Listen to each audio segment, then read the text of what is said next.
Okay. Greetings, everyone. We're back here again for Donna Spence for Eviction Resistance Part 2. So we're giving you an update from what happened on the 21st of October when we had our first eviction. And now we're back here again. We had the bailiffs and the police, they turned up as well. So kind of in support of us really, because they've gone.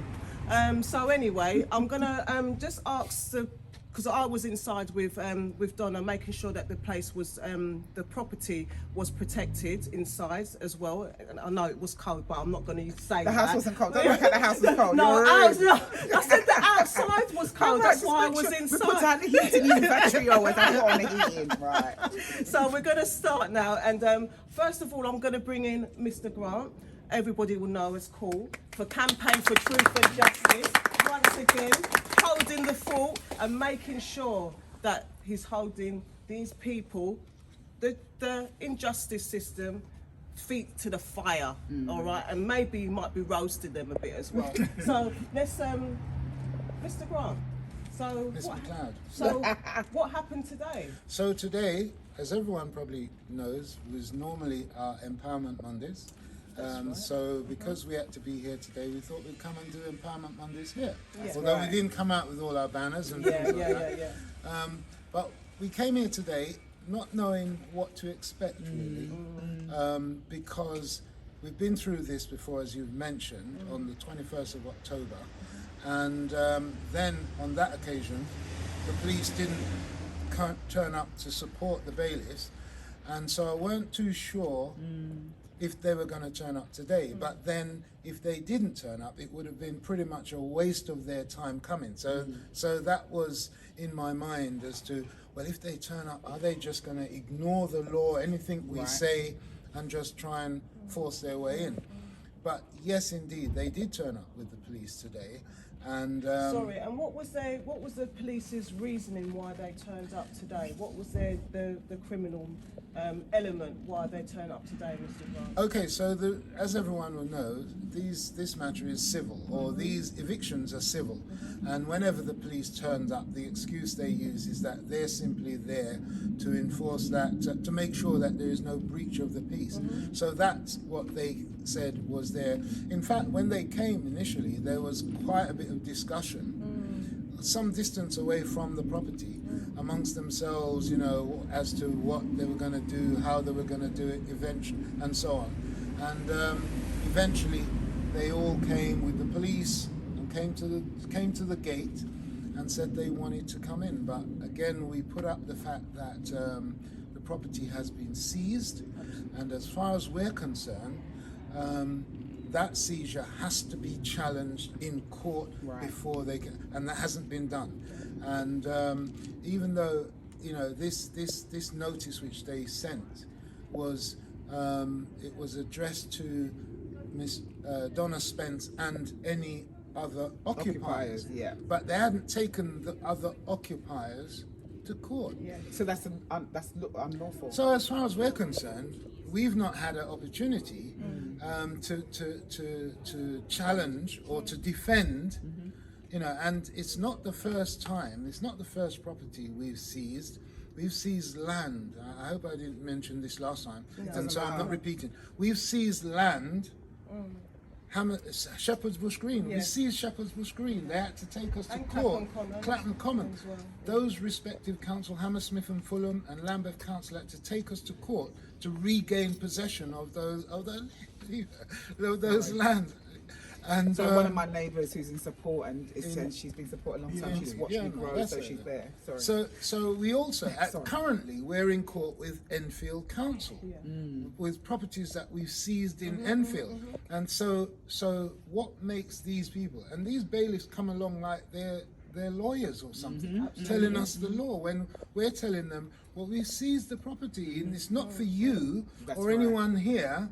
If the seizure is unlawful, then the only way you can determine that is by taking us to court, and then the court rule on that. But Right. So beautifully said, eloquently said, I should say. It's made me actually segue. You to say that. I can segue now to to another brother. Samuel. Samuel. I don't know if you want to say your name. That's Sir, you call him sir. yeah. Talking, man, talking. Sir Samuel. Yeah, there you go. So, Samuel, what was your experience today outside this property when you was defending, the bailiffs not going through? I don't know if I said I was defending. I was more just standing in front of the gate, admiring the horrible weather, peacefully. No, I was peacefully standing here, admiring the horrible weather. Like, wow, this is Britain. Yeah. And I was assaulted by bailiff officers. Oh, Wow. Okay. Put their hands on me. Yeah. I did not show any aggression. No, you didn't. I said, I do not have to move. That's all I said. They said, you have to move. I said, I don't have to move. You can politely ask me to move, and I will politely decline. And they politely asked me several times, and I smiled and politely declined. Okay. They then put their hands on me, and the officers that claimed they were here to protect the public or peace did nothing about that. Yeah. But, they had no core strength, nothing, so they couldn't move. So, yeah. After that, You stood your ground. You stood yeah, firm. of course, basically. stood my ground, and Thank they, and it was just a stalemate, and it was a thing. I was just reminding them like, you're postponing the inevitable. You can see the resolve in my eyes and everyone here eyes. We got a cup of tea. We're chilling here. We're not moving. I told them. These mans may have jobs. I don't. I'm gonna be here tomorrow, day after. Do you know what I mean? I got my phones. I got my laptop. I'm gonna get cracking. So I just let them know you're postponing the inevitable. So we all here know you're gonna leave eventually. It's just down to how stubborn you want to be, and how much of your pride you want to have as a factor. Like they're taking it personally, like we're attacking them, or we don't care about you or anything that's happening here. It's what we're defending. We're here to defend something, not to attack. We're here to defend. And it's peaceful. And it's peaceful. And you definitely don't. And I just want to add, we did have more bodies, boots on the ground. We did have here, but again, because they've seen, we've actually the bailiffs and the police.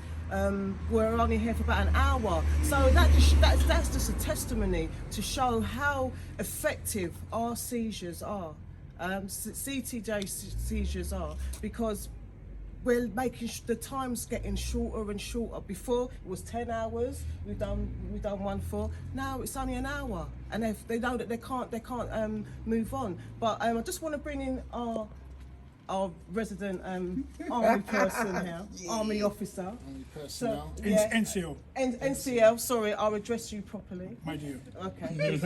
Give thanks. So Brian, or should I call you officer? Mr. Blackford. Mr. Blackford, okay. No, So Brian, what was your experience out here? Well, to be honest with you, this is not the first time I come here, right? Yes, yeah. But what I love with all the guys, tweeting as a saying that it's power to the people, right? We're not going to be walked over. We're not letting people who believe we can just lay down and take what they're going to push at us. So we're not violent people. We like to do things diplomatically so we can have a nice end to it. You understand me? We're professionals. Today proves it. This will carry on. And they're going to learn they can't come and just bully us.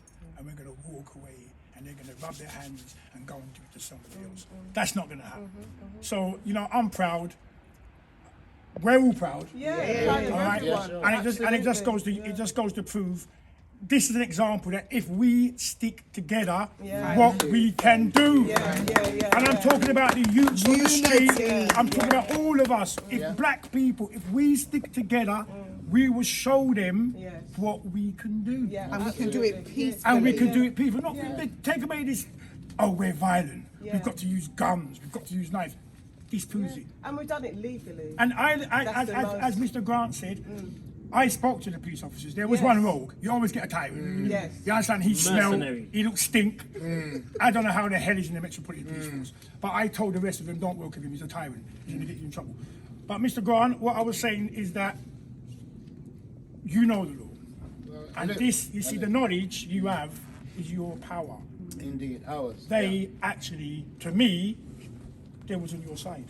It looked like the police was actually on your side. Because when they actually put hands on to you, Sam, usually police would have that as an excuse to jump in. in. All pile in, yeah. But they didn't. They actually told the bailiffs to, Yeah. and that to me is an achievement. Yeah.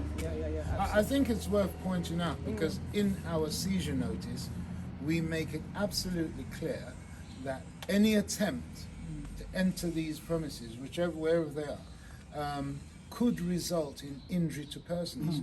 Now that's a double-edged kind of thing because in reality that could be injury to any of us or indeed it could be injury to them. Yeah. Now what they had to consider when trying to come past us at the and I say it now, I will stand with this young brother anywhere Yes, at all. yeah, As with everyone else here. Yeah.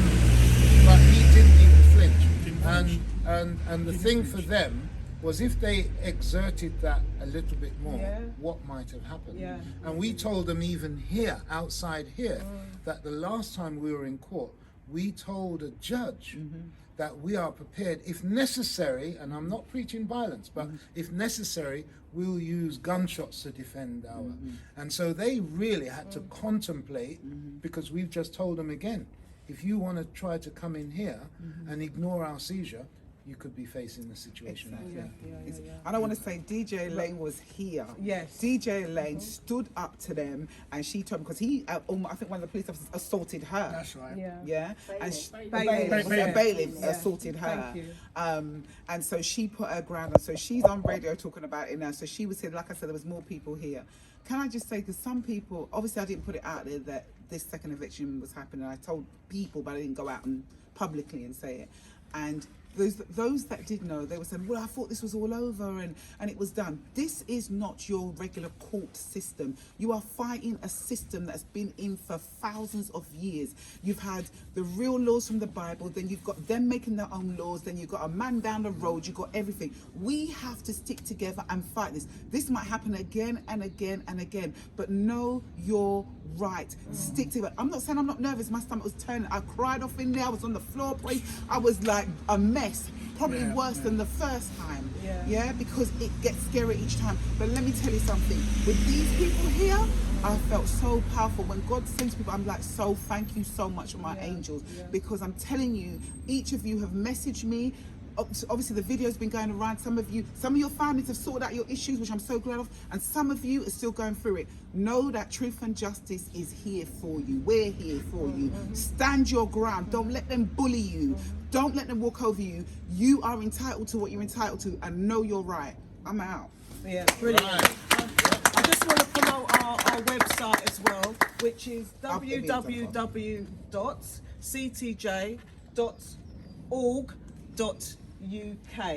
Okay, so and it's here, right here. There you go. Whee. It'll be up on the thing anyway. Thank you. Thank you. Give thanks. Well done, everyone. Right, brilliant.